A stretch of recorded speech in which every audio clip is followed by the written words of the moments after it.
The overall goal of this procedure is to isolate cardiomyocyte nuclei from post-mortem tissue. This is accomplished by first homogenizing the tissue with a probe homogenizer and a glass downcer,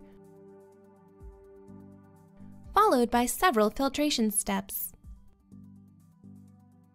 The second step is to isolate the nuclear fraction from the other cellular fractions by density sedimentation centrifugation.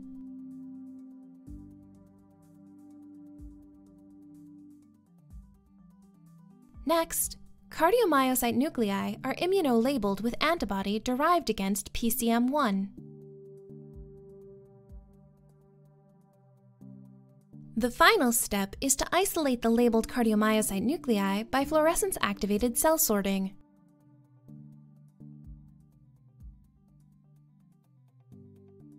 Ultimately, just prior to further downstream manipulation, the purity of the cardiomyocyte nuclei is confirmed by reanalysis of the sorted nuclear fractions.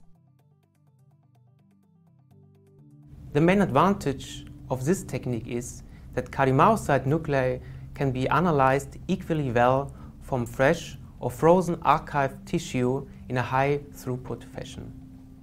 DNA-based studies in cardiomyocytes are especially challenging for several reasons.